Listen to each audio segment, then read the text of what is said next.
Hello, my name is Prentice Potts. This is my case study over internet use violation threats over the internet. So first, problem identification and analysis. What do we know? Dr. Forbes is a principal at a very prestigious school, high school.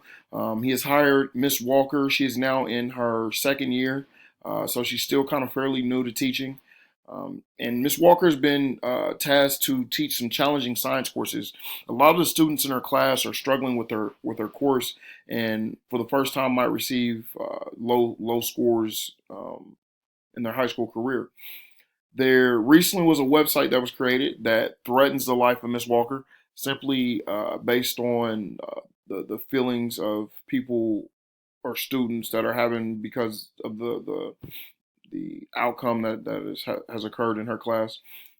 And Miss Walker has been asked to recall the events by Dr. Forbes that possibly happened, any incidents with students that possibly she felt might have some kind of grudge towards her to create a website like this.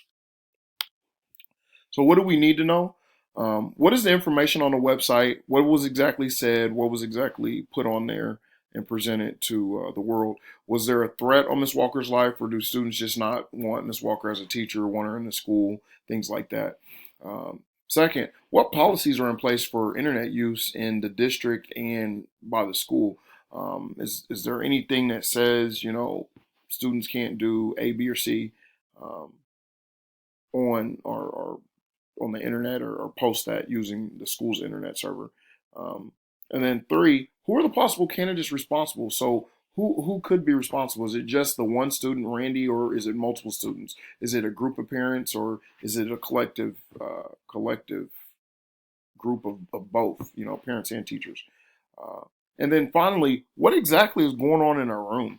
What has occurred? Has there been any type of peer or administration observation that would justify the feeling that these kids are having, these students are having, taking these science courses? So I think those are four, questions we need to know.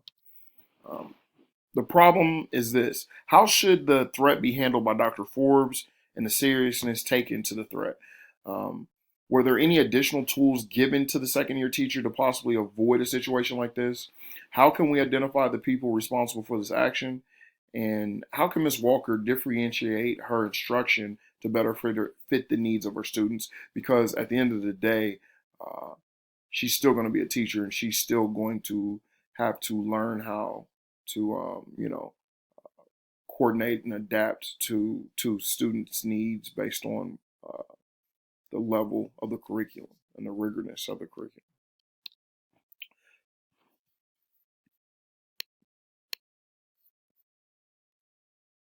So, plan of action part one. We need to identify the root of the problem. Who created the website? I think that's the first thing we need to actually address to make sure this isn't some kind of real threat on Miss Walker's life.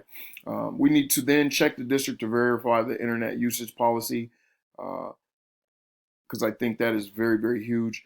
Third, we need to check with local authorities to determine if legal actions need to be taken, restraining orders, any type of charges for threatening somebody's life, if that's what is actually on that website. So next, continue with the plan of action. I think the students must be spoken to as a whole in order to have a clear understanding from their point of view. I think it's very, very unprofessional just to take the teacher's word for what's happening. I think you need both stories, both sides, and I think somebody actually needs to sit in on a class and observe and see the rigor, excuse me, of the curriculum that she is teaching. Next, meeting with the administrators and instructional teacher leaders to gain suggestions for Ms. Walker. Um, I think this would definitely help and create some type of classroom strategies that she could use, incorporate in her class that would make her students more successful uh, or better equipped to handle the curriculum. And then we need to meet with Ms. Walker and present the information that was gained, everything from district policy, the possibility of charges being brought if she wanted to have a restraining order of some sort. the information that's gained from meeting with administrators and your instructional teacher leaders, and present that to her in a way that it is supportive and not necessarily coming down on her. So resolving the issues, um,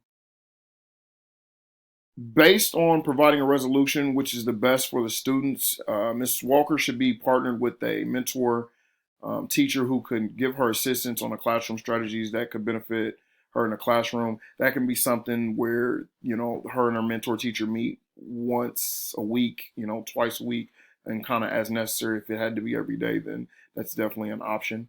Uh, Second, I think providing a co-teacher in the classroom, which would definitely help the students with more support on the challenging curriculum. I think by having a co-teacher, I think you can definitely bounce off ideas, and it's another way to differentiate instruction. Third, we can also take the approach of adjusting Ms. Walker's preps for the next semester or school year. Maybe allow her to teach one of the challenging courses until she has a better grasp on teaching. I think first and second year teachers and even third year teachers sometimes being thrown in the fire with teaching something that's a little bit more demanding.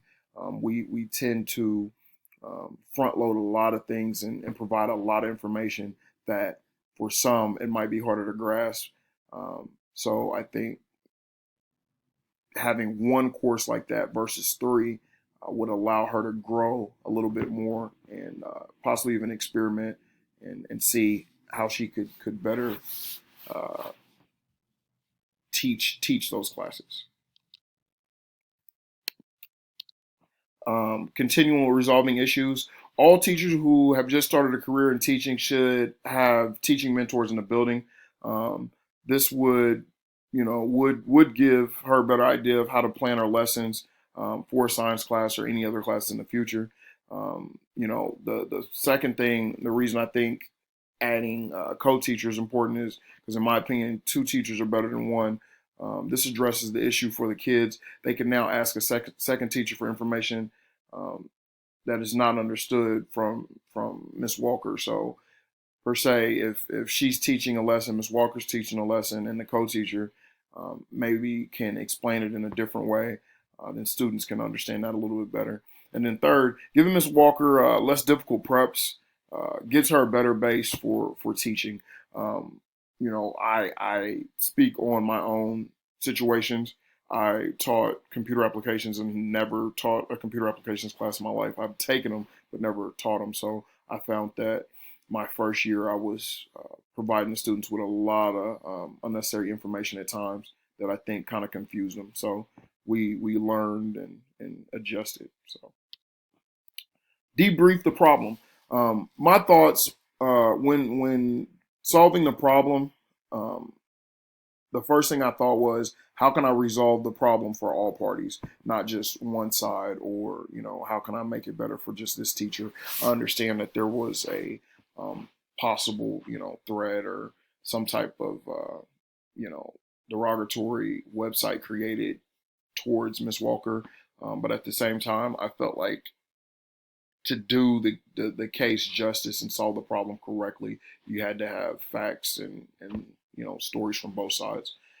My feeling was it's a very delicate situation based on the school, the students, and the act that was committed. So you know being quick to make a decision could definitely jeopardize and put some people in legal issues that could have been avoided. Um, I value the students and my staff member. Um, and I was extremely worried, for the sake of her life, if there was a threat on her life. There are many issues that still remain with the case. Two of the biggest ones that I thought of was the thought that students can treat a teacher like this shows a lack of respect. I don't know if that's because of the prestigiousness of the school and the students that go there, but I feel like respect must be given on that aspect, even if they feel the curriculum is too challenging. So I thought, that aspect of it was severely lacking. And then unknown to what policies are in place to prevent or punish the actions of the doers. Um, it never really discussed anything about, you know, what actual policy they have and what actions can be taken. So, reflecting on the standard first, by searching for the evidence of who created the website, I'm demonstrating integrity because I'm trying to punish the creator, which shows loyalty to my staff, even if a student will be punished. This is doing what is right, even if the outcome will be a punishment for a student or students. So, um, second, by addressing all parties, shows that I treated everyone with the level of fairness. I listened to the students so they could explain their side of what is occurring in Ms. Walker's classroom. I also approached Ms. Walker with multiple options that could benefit her and her classrooms. And finally, uh, the way I demonstrated professional code of ethics dealing with this case is by making decisions that were in the best interest of the students. The suggestion made that would benefit the students is adding a co-teacher to come in the room. I believe that is a fair way for disciplinary actions for both staff and students. So thank you for listening, and have a great day.